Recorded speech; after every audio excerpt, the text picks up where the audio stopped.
আল্লাহ বলছেন লা ইয়াস্তাবি আসহাবুন নারি ওয়া আসহাবুল জান্নাহ আসহাবুল জান্নাতি হুমুল ফাইজুন।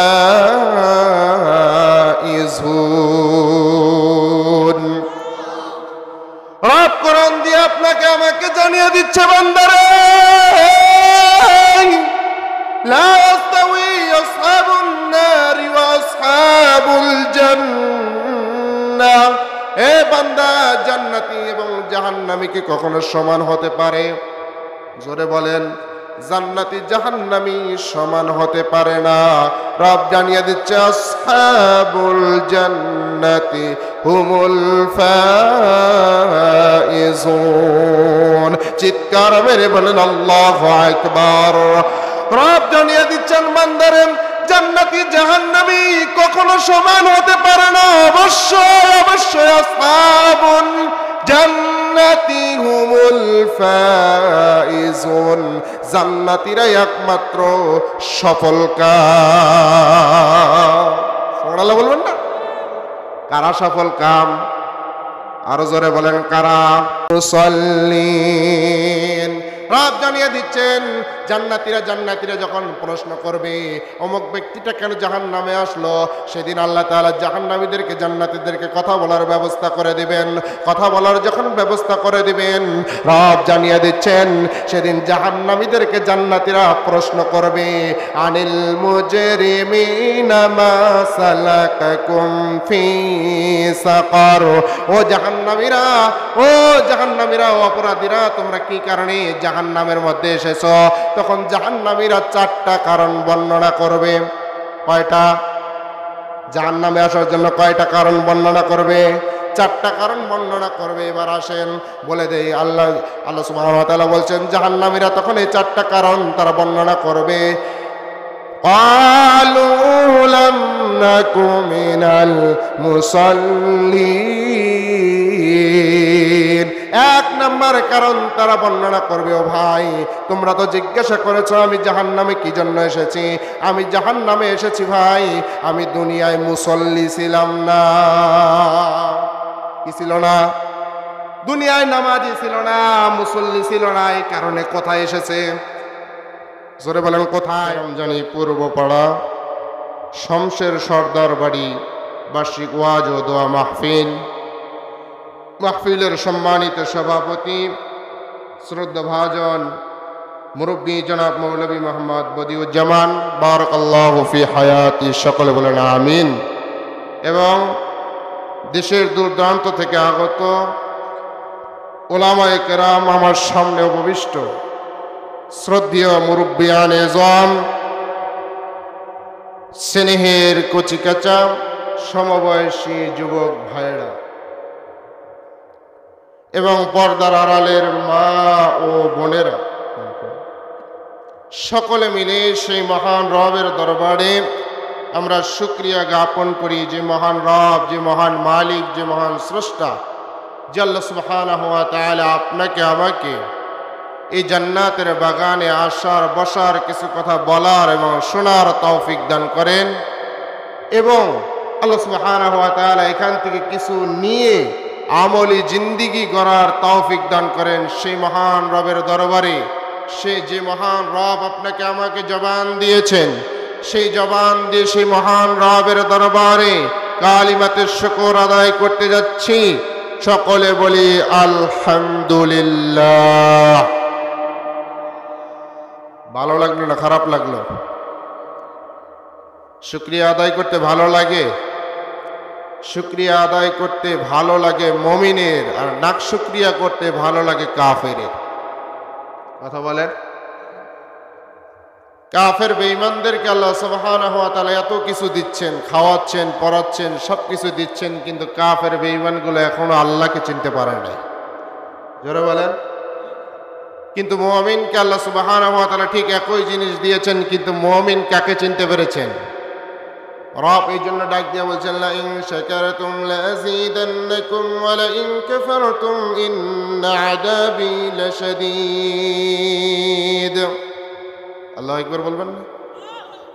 আর জোরে রব মুমিনের একটা গুণ বর্ণনা করছেন, ওয়াইদা তুলিয়াত আলাইহিম আয়াতুহু যাদাতুহুম ঈমানা ওয়া আলা রাব্বিহিম ইয়াতাওয়াক্কালুন। মুমিনের গুণ হবে, মুমিন যখন কোরআন তেলাওয়াত শুনবে মুমিনের জবান থেকে বের হবে আল্লাহু, কারণ মুমিনের ঈমান তখন বেড়ে যায়, ঠিক কি না? তাহলে শুকরিয়া আদায় করবো কার? রব জানিয়ে দিচ্ছেন শুকরিয়া আদায় করলে নিয়ামত বাড়িয়ে দেন কে? আরো জোরে। আর না শুকরিয়া করলে নিয়ামত ছিনায় নেয় কে? শুধু নিয়ামত ছিনায় আনে না, ক্যান্সারের মতো, করোনা ভাইরাসের মতো মারাত্মক রোগ দিয়ে আল্লাহ আযাবের ভিতরে গ্রেফতার করে রাখে। কথা বলেন ঠিক কিনা? দেখেছেন সারা বিশ্বের ভিতরে করোনা ভাইরাসে কিন্তু মুসলমান বেশি মরে নাই, মরেছে কাফেরের বেঈমানগুলো। কথা বলেন ঠিক কিনা? এর কারণ কি? কারণ তাদের ভিতরে শুকরিয়া ছিল না, ঠিক কিনা? বলেন তো, আপনার আমার এই 3.5 হাত বডির ভিতরে আল্লাহ সুবহানাহু ওয়া তাআলা যতগুলো জিনিস দিয়েছেন এবং বাহিরে যতগুলো জিনিস দিয়েছেন, সমুদ্রের নিচে, আকাশের উপরে, সমস্ত নিয়ামতের ভিতরে সবচেয়ে দামি নিয়ামতের নাম কি? ওয়াজ বহু শুনেছেন, আজকের ওয়াজ হবে উল্টা পাল্টা। আজকের ওয়াজ কি? উল্টা পাল্টা উত্তর দিবেন। বলেন তো, সব থেকে দামি নিয়ামতের নামটা কি? বলতে পারেন নাই? আমি কিন্তু ওয়াজ করি, কোনো ঘটনা মটনা মারি না। কোরআন থেকে ডাইরেক্ট তাফসির করবো ইনশাআল্লাহ, শুনে যাবেন, মজা পাবেন এবং এইখান থেকে কিছু আমল নিয়ে বাড়িতে যেন যেতে পারেন, সে ওয়াজ করবো ইনশাআল্লাহ। শুনতে রাজি আছেন তো? না বাবার কিচ্ছা কাহিনী গাবো? আমি বাবার কিচ্ছা কাহিনী গাইতে চাই না, কারণ আজকে আয়াতে কারিমা তেলাওয়াত করেছি সূরাতুল মুদ্দাসির থেকে। সূরাতুল মুদ্দাসিরের 40 নম্বর আয়াত থেকে আলোচনা হবে ইনশাআল্লাহ। তা আমাদের শরীরের সবচেয়ে দামি নিয়ামতের নাম বলতে পারলেন না? বলে দেই? বলে দিলে 10,000 টাকা লাগবে, দিতে পারবেন? যাক, মাগনাই বলে দেই, 10,000 দেওয়া লাগবে না, মাগনা বলে দেই, ফ্রিতে বলে দেই। আমাদের শরীরের ভিতরে শুধু নয়, আসমান এবং জমিনের ভিতরে রব জানিয়ে দিচ্ছেন, তোদের শরীরের ভিতরে নয়, আসমান জমিনের ভিতরে, তামাম পৃথিবীর ভিতরে, মানুষের ভিতরে রব জানিয়ে দিচ্ছেন একটা নিয়ামত আমি আল্লাহ তাআলা দিয়েছি, এটা সর্বোচ্চ নিয়ামত। সেই নিয়ামতের নাম হলো নিঃশ্বাস। জোরে বলেন। আমি বক্তা ওয়াজ করছি, আপনারা শুনছেন, কথা বুঝবেন। আমি বক্তা ওয়াজ করছি, আপনারা শুনছেন। আপনার সামনে বিরিয়ানির প্লেট আছে, মিষ্টি আছে, সবই আছে, পোলাও, কোরমা, কাচ্চি, বিরিয়ানি যা আছে সব আপনাকে দেয়া হয়েছে, কিন্তু বাবাজি আপনার নিঃশ্বাসটা নেই। খাইতে পারবেন? আমার কথা শুনতে পারবেন? সবই দিচ্ছি। সূর্য আলো দিচ্ছে, চাঁদ আপনাকে আলো দিচ্ছে, জমিন আপনাকে ফসল দিচ্ছে। জমিন থেকে আপনি যে নদী থেকে মাছ মেরে এনে সেই মাছ পাকিয়েছেন এবং গরু আপনার বাড়িতে আছে, গরু জবাই করে গরুর গোশত রান্না করেছেন, আপনার সামনে সব আছে, কিন্তু রব আপনার জীবন থেকে, রব আপনার দেহ থেকে নিঃশ্বাস নামক নিয়ামতটা উঠিয়ে নিয়েছেন। আপনি আর কিছু করতে পারেন? জোরে বলেন। পারবেন না। তাহলে নিঃশ্বাসটা আমাদের। অক্সিজেনের দাম কত জানেন? কেউ জানেন না। ডাক্তারকে জিজ্ঞাবেন, হাসপাতালে জিজ্ঞাবেন, যাদের অক্সিজেন লাগে তারাই জানতে পারে অক্সিজেনের দাম কত। কিন্তু সেই অক্সিজেন আপনি মিনিটে মিনিটে নয়, সেকেন্ডে সেকেন্ডে সেকেন্ডেরও কম সময়ে, আপনি প্রতিটা সময়ে, প্রতিটা মুহূর্তে আল্লাহর দেয়া অক্সিজেন গ্রহণ করছেন, কিন্তু আল্লাহর শুকরিয়া আপনার ভিতরে নেই। কথা বলেন, আছে? নেই। তবে শুকরিয়া আদায় করবেন কি দিয়ে? আলহামদুলিল্লাহ। হলো? শুকরিয়া আদায় হয়েছে? শুধু আলহামদুলিল্লাহর দ্বারা শুকরিয়া আদায় হয় না। শুকরিয়া আদায় করতে গেলে 3টা জিনিসের প্রয়োজন। কয়টা? আরো জোরে বলেন, কয়টা?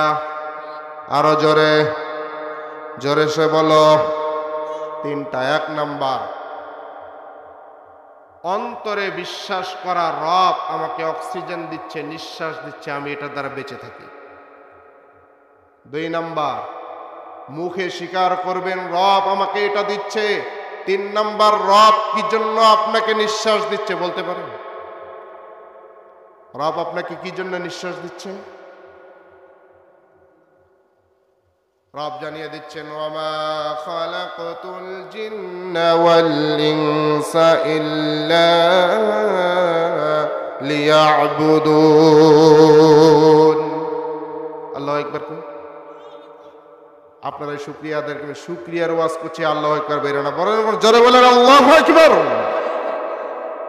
রব জানিয়ে দিচ্ছেন, বান্দা তোকে নিয়ামত নামক এই নিঃশ্বাসটা দিলাম, এত সুন্দর নিঃশ্বাস তোকে আমি আল্লাহ তাআলা দিলাম, এত দামি নিঃশ্বাস আমি আল্লাহ তাআলা তোমাকে দিলাম একটা কারণ, বান্দা ইল্লা লিয়াবুদুন, ইবাদত করবে কার? আরো জোরে বলেন। ইবাদত যদি আল্লাহর করেন আপনার এই নিঃশ্বাসের শুকরিয়া আদায় হয়ে যাবে, আর ইবাদত যদি শয়তানের করেন আপনি কশ্চিন কালেও সারা জীবন আলহামদুলিল্লাহ বলে নিয়ামতের শুকরিয়া আদায় করতে পারবেন না। কি বুঝলেন ওয়াজ থেকে? 5 মিনিটের ওয়াজ থেকে কি বুঝলেন? যদি আমি নিয়ামতের শুকরিয়া আদায় করতে যাই অবশ্যই অবশ্যই রবের ইবাদত করতে হবে। কথা বলেন ঠিক কিনা? এবার আসেন মূল আলোচনার দিকে যাই। প্রাসঙ্গিক আর কোনো কথা বলবো না। মূল আলোচনা হচ্ছে মানুষ 4 কারণে জাহান্নামে যাবে। কয় কারণ? জোরে বলেন। জাহান্নামে কে কে যেতে রাজি আছেন? হাত তোলেন তো দেখি। কে কে যাবেন জাহান্নামে?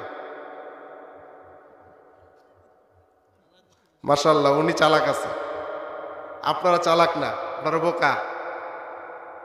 আমি বলেছি মানুষ জাহান্নামে যাবে না জান্নাতে যাবে? আপনারা কি জান্নাত চান না জাহান্নাম চান? জোরে বলেন, আরো জোরে, আরো জোরে।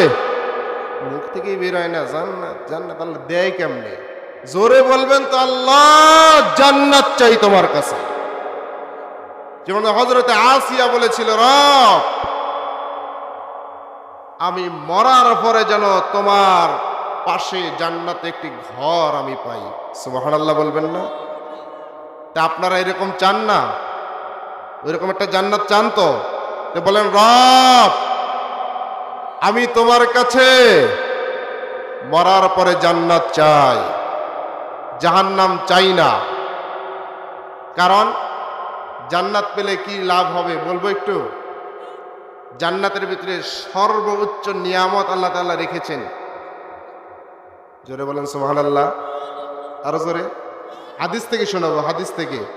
এই যে দুনিয়াতে আপনি এত খাটছেন, এই যে খেটে খেটে 70-80 বছর বয়স বানিয়েছেন, 60 বছর 50 বছর হায়াতের জিন্দেগি আপনি কাটিয়েছেন, কত টাকা ইনকাম করেছেন, কত জায়গায় কাজ করেছেন, বিয়ে করেছেন, বাল বাচ্চা হয়েছে, নাতিপুতি হয়েছে, কিন্তু আজও পর্যন্ত আপনি এতদিন খাটার পরে চিন্তা ভাবনা করেছিলেন আমি খাটতে থাকবো খাটতে থাকবো, মরার একদিন আগেও হলো যেন আমি সফলতার মুখ দেখতে পারি। জোরে বলেন, চিন্তা ফিকির আছে না? সফলতা সবাই চায় না।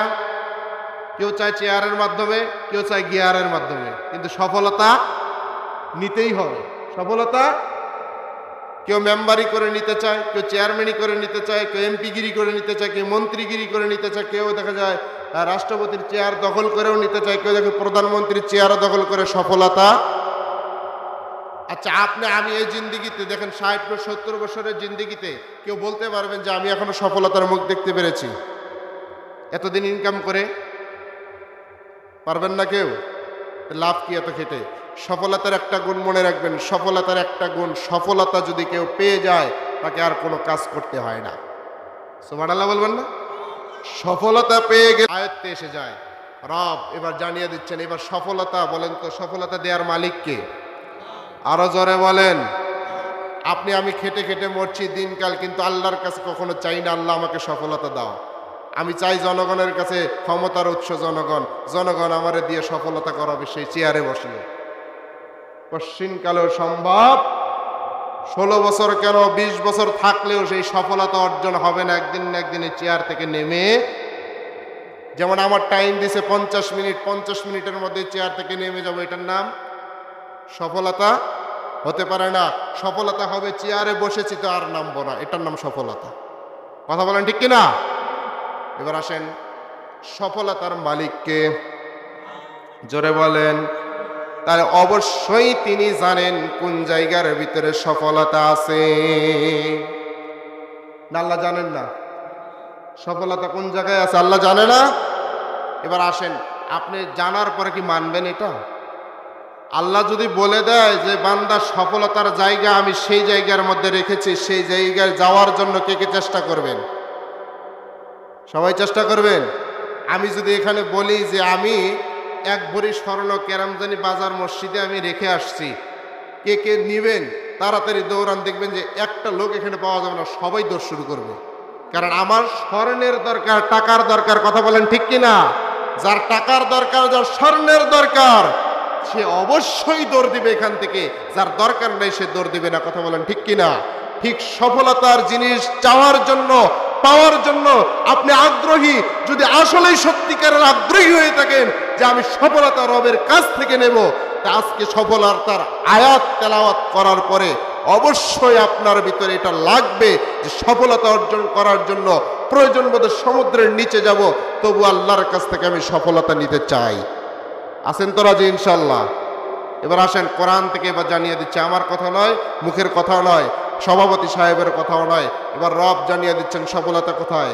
আল্লাহ বলছেন, লা ইয়াস্তাবি আসহাবুন নারি ওয়া আসহাবুল জান্নাহ, আসহাবুল জান্নাতি হুমুল ফাইজুন। রব কোরআন দিয়ে আপনাকে আমাকে জানিয়ে দিচ্ছে, বান্দারে, লা ইয়াস্তাওয়ি আসহাবুন নারি ওয়া আসহাবুল জান্নাহ। হে বান্দা, জান্নাতি এবং জাহান্নামী কি কখনো সমান হতে পারে? জোরে বলেন, জান্নাতি জাহান্নামী সমান হতে পারে না। রব জানিয়ে দিচ্ছে, আসহাবুল জান্নাতি হুমুল ফাইজুন। চিৎকার মেরে বলেন আল্লাহু আকবার। রব জানিয়ে দিচ্ছেন, বান্দারে, জান্নাতি জাহান্নামী কখনো সমান হতে পারে না। অবশ্যই অবশ্যই আসহাবুল জান্নাতি হুমুল ফাইজুন, জান্নাতীরাই একমাত্র সফল কাম। সুবহানাল্লাহ বলবেন না? কারা সফল কাম? আরো জোরে বলেন, কারা? মুসাল্লিন। রব জানিয়ে দিচ্ছেন, জান্নাতীরা যখন প্রশ্ন করবে অমুক ব্যক্তিটা কেন জাহান্নামে আসলো, সেদিন আল্লাহ তাআলা জাহান্নামীদেরকে জান্নাতীদেরকে কথা বলার ব্যবস্থা করে দিবেন। কথা বলার যখন ব্যবস্থা করে দিবেন, রব জানিয়ে দিচ্ছেন, সেদিন জাহান্নামীদেরকে জান্নাতীরা প্রশ্ন করবে, আনিল মুজরিমিনা মা সালাকাকুম ফি সাকার। ও জাহান্নামীরা, ও জাহান্নামীরা, অপরাধীরা, তোমরা কি কারণে জাহান্নামের মধ্যে এসেছো? তখন জাহান্নামীরা 4টা কারণ বর্ণনা করবে। কয়টা? জাহান্নামে আসার জন্য কয়টা কারণ বর্ণনা করবে? 4টা কারণ বর্ণনা করবে। এবার আসেন বলে দেই, আল্লাহ সুবহানাহু ওয়া তাআলা বলছেন, জাহান্নামীরা তখন এই 4টা কারণ তারা বর্ণনা করবে। ক্বালু লাম নাকু মিনাল মুসাল্লিন। 1 নম্বর কারণ তারা বর্ণনা করবে, ও ভাই, তোমরা তো জিজ্ঞাসা করেছো আমি জাহান্নামে কি জন্য এসেছি। আমি জাহান্নামে এসেছি ভাই, আমি দুনিয়ায় মুসল্লি ছিলাম না। কি ছিল না? দুনিয়ায় নামাজি ছিল না, মুসল্লি ছিল না। এই কারণে কোথায় এসেছে? জোরে বলেন, কোথায়? জাহান্নামে এসেছে। কিছু লোক মুসল্লি না থাকার কারণে জাহান্নামে যাবে, কিছু লোক নামাজি না থাকার কারণে জাহান্নামে যাবে, কিন্তু কিছু লোক নামাজি থাকা অবস্থায়ও জাহান্নামে যাবে। আমার কথা না আল্লাহর কথা। আল্লাহ বলছেন, ফাওয়াইলুল লিল মুসাল্লিন আল্লাযীনা হুম আন সালাতিহিম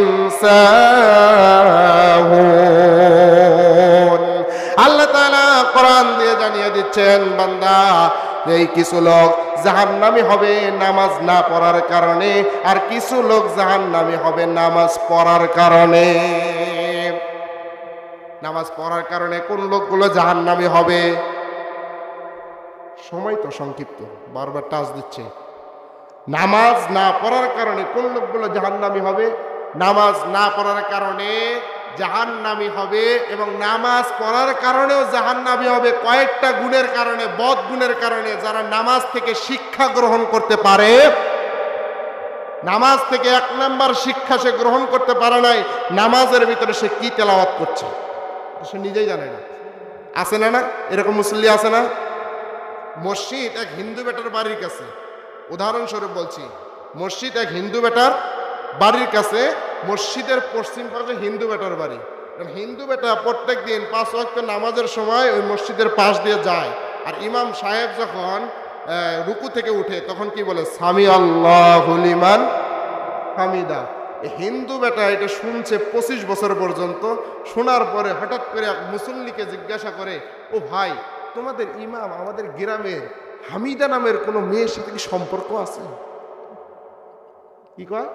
হামিদা নামের মেয়ের সাথে কি সম্পর্ক আছে? হুজুর তো দিয়ে লুচ্চা, হুজুর তো ভালো না। কারণ প্রত্যেকটা নামাজে 5 ওয়াক্ত নামাজেই খালি শুনি হামিদা হামিদা করে। হামিদাকে, আমাদের গ্রামের হামিদাকে আপনি জানেন? তো মুসল্লি ডাক দিয়ে বলে, ভাই আপনি তো প্রশ্ন করেছেন দাদা, আমি তো আজকে নামাজ পড়ি 35 বছর, কিন্তু এই হামিদাটা কি আমিও তো জানি না। আছে না মুসল্লি? হামিদাকে সে এটাও জানে না। আর হামিদাকে, হামিদা তো আল্লাহর প্রশংসা করে, কথা বলেন ঠিক কিনা? কিন্তু হামিদাকে সে নামাজ পড়ে 35 বছর, কিন্তু এটাও জানে না। সে নামাজের মধ্যে পড়ে ইয়াকা না'বুদু ওয়া ইয়াকা নাস্তাঈন, আল্লাহ তোমার ইবাদত করি, তোমার কাছে সাহায্য চাই। মসজিদ থেকে বাইরে হইলে নেতার ইবাদত শুরু হয়ে যায়। নাই মুসল্লি এরকম? এই মুসল্লিটাই জাহান্নামে যাবে। মসজিদ থেকে বের হলে শয়তানের ইবাদত শুরু হয়ে যায়। মসজিদে 5 ওয়াক্ত নামাজ পড়ছে, এতে ঘুষ খাচ্ছে। মসজিদে 5 ওয়াক্ত নামাজ পড়ছে, সুদ খাচ্ছে। মসজিদে 5 ওয়াক্ত নামাজ পড়ছে, পরের আইন খেলছে, অপরের হক মারছে, এতিম মিসকিনদের হক মারছে। কথা বলেন ঠিক কিনা? নাই? আবার মা বোনেরা বাড়িতে নামাজ পড়ে, বাইরে দেখবেন মার্কেটে চুল মুল খুলে, আরে বেপরদা কি অবস্থা। নাই? এ মা বোনেরাও জাহান্নামে যাবে। আপনি নামাজ পড়লে জান্নাতে যেতে পারবেন না। নামাজ পড়লে নামাজে কি পড়েছেন এটা আগে জানতে হবে। কথা বলেন ঠিক কিনা? কারণ নামাজে পড়েছেন আল্লাহ তোমার ইবাদত করি, তোমার ছাড়ার কাউকে মানি না। নামাজের পরে বাইরে হইলে শয়তান আমার আব্বা যান। নাই? নাই এরকম মুসল্লি নাই? এই মুসল্লিগুলোই সেদিন জাহান্নামে যাবে, কারণ এরা লোক দেখানোর উদ্দেশ্যে নামাজ আদায় করে। কথা বলেন ঠিক কিনা? বিশেষ করে নেতা খেতাগুলো দেখবেন যে ভোটের সময় 5 ওয়াক্তের জায়গায় 10 ওয়াক্ত নামাজ, যেখানে মসজিদ সেখানেই সেজদা। কারণ কি? ওর কারণ হলো যে জনগণ আমাকে দেখুক আমি 5 ওয়াক্ত নামাজি, এর মধ্যে আরো 10 ওয়াক্ত বেশি পড়ি, যারা আমার ভোট দিয়ে চেয়ারে উঠায়। কথা বলেন নাই? নাই? অচামচাগুলো দেখবেন আরো বড় নামাজি। এই নামাজি যারা হবে এরা জাহান্নামী, জাহান্নামী, জাহান্নামী। কে বলেছেন? রব বলছে ফাওয়াইলুল লিল মুসাল্লিন আল্লাযীনা হুম আন সালাতিহিম সাহুন আল্লাযীনা হুম ইরাউন ওয়া ইয়ামনাউনাল মাউন। আরেক নামাজি আছে যে নামাজি লোক দেখানোর উদ্দেশ্যে নামাজ আদায় করে, এটা জাহান্নামী। আরেক নামাজি আছে যে মামুলি জিনিস, মাউন, মামুলি জিনিস, কোদাল, দা, খুন্তি, প্রয়োজনীয় জিনিসগুলো আপনার বাড়িতে আছে কিন্তু আপনার পাশের বাড়িতে নাই। আপনার কাছে চাওয়ার পরে আপনি ডাইরেক্ট না করেন, যেটা আমার আগের বক্তা ফয়জুর রহমান জিহাদি ভাই বলে গেছে। আপনি না করেন, থাকার পরেও আপনি না করেন, মনে রাখবেন আপনার জন্য কিন্তু এটা লোক দেখানো নামাজ। এই নামাজ আল্লাহর দরবারে কবুল হবে না। আর মা বোনরা বেপর্দায় থাকলে তো অবশ্যই আপনি জাহান্নামে যেতে হবে। আর যুবকদেরকে শেষবারের মতো একটা নসিহত করি, যুবক 31 নাইট টাইট সব বাদ দিয়ে আর একটা আমল যুবকরা বেশি বেশি করে, সেটার নাম হলো এই টাকনুর নিচে কাপড় বেশি বেশি পরে যুবকরা বেশি। মানে ভাব স্টাইল ডিজিটাল, ভাই ডিজিটালের যুগ 16 বছরের যুগ শেষ 5 আগস্টের পর থেকে, এবার চলছে কোরআন সুন্নাহর যুগ। কথা বলেন ঠিক কিনা? ডিজিটাল যুগ শেষ, এবার কোরআন সুন্নাহর যুগে ফিরে আসেন। যুবক ভাই পাও ধরে বলি, টাকনুর নিচে যেন কখনো আপনার কাপড় না যায়, কারণ টাকনুর নিচে যদি আপনার কাপড় যায়, রব্বে কারীমের নবী বলছেন মা আসফালা মিনাল কা'বাইনি মিনাল ইজারি ফিন্নার। যার টাকনুর নিচে লুঙ্গি অথবা পায়জামা চলে যাবে, সেই টাকনুর ওই অংশটা জাহান্নামে যাবে। ভাই ওই অংশ যদি জাহান্নামে যায়, আপনি কোথায় যাবেন? তো অবশ্যই আমরা এই কথাগুলি খেয়াল রাখবো। 1 নম্বর, জান্নাত পেতে গেলে জাহান্নামের কাজ ছাড়তে হবে, জান্নাতের কাজ ধরতে হবে। আল্লাহ সুবহানাহু ওয়া তাআলা আমাদের সকলকে জান্নাতের কাজ ধরার তৌফিক দান করুন। সকলে বলেন আমিন।